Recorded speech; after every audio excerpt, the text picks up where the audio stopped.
Bible essénienne, Évangile de l'archange Uriel, Psaume 17. Cherche la perfection en toutes choses. Dans chaque activité, cherche à réaliser la perfection.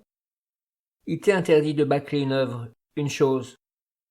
Si l'homme tolère l'imperfection, alors plus aucune loi divine, plus aucun principe supérieur ne pourra exister pour sa conscience.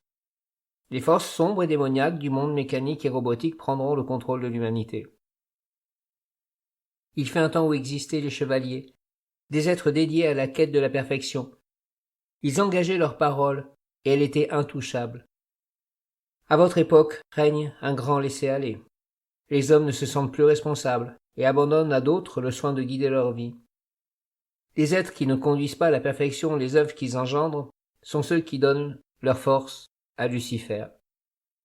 Lucifer est un archange qui portait la lumière, mais en se détournant du principe divin, il a créé le monde matériel et l'homme terrestre.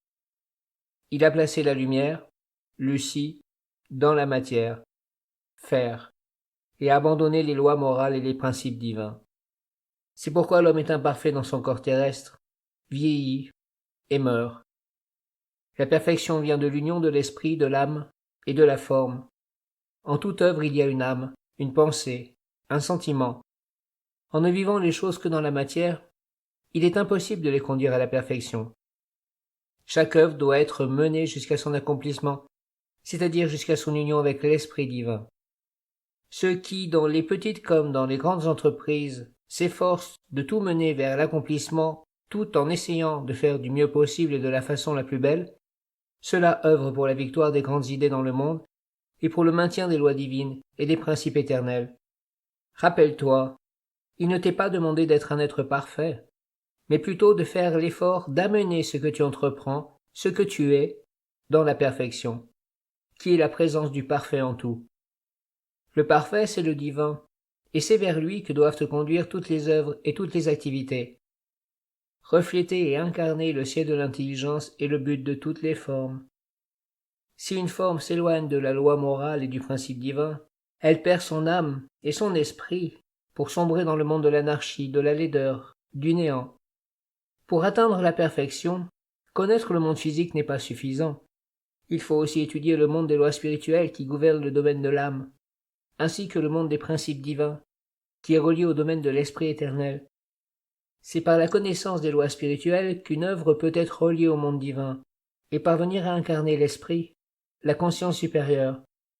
Ceux qui ne se contentent que du plan physique et négligent les mondes plus subtils ne pourront jamais connaître la plénitude. Savoir qu'en toutes les activités, des lois spirituelles sont à respecter est la clé de l'éveil, du bonheur et de la vie harmonieuse. Ces lois sont destinées à tout conduire vers l'esprit. La non-connaissance de ces lois engendre l'anarchie, la perte de l'âme et du sens profond des êtres et des choses. L'âme est le côté vivant, le corps est celui de la mort. Conduire la mort à la perfection, c'est invoquer le néant, la destruction. L'esprit est la véritable intelligence qui donne un sens supérieur à tout ce qu'il touche. La science tout entière a été fondée sur la découverte des lois qui gouvernent la matière et leur application. Mais des lois existent également dans les mondes subtils de l'âme, de la morale. Il est une morale vivante qui conduit vers la beauté et la conscience supérieure. L'essence de la morale est de se mettre en harmonie avec la conscience supérieure commune afin de vivre suivant ses lois et ses principes éternels. Ainsi, les formes peuvent être conduites vers la beauté immortelle. Rappelle-toi, il ne t'est pas demandé d'être parfait, mais de faire l'effort d'amener les choses dans la perfection. Si cette aspiration et cette connaissance des trois mondes du corps, de l'âme et de l'esprit devaient disparaître, l'humanité n'aurait plus d'origine divine. Elle perdrait le sens de sa vie, la conscience de son âme, de ses corps subtils. Ce serait la victoire des ténèbres sur la terre.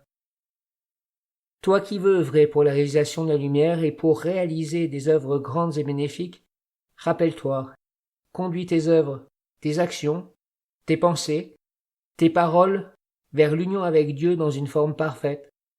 Sois particulièrement attentif à tout ce que tu crées. Conduis-le vers la perfection dans les trois mondes, comme la parole engagée et consacrée que donnaient les chevaliers de l'antique tradition.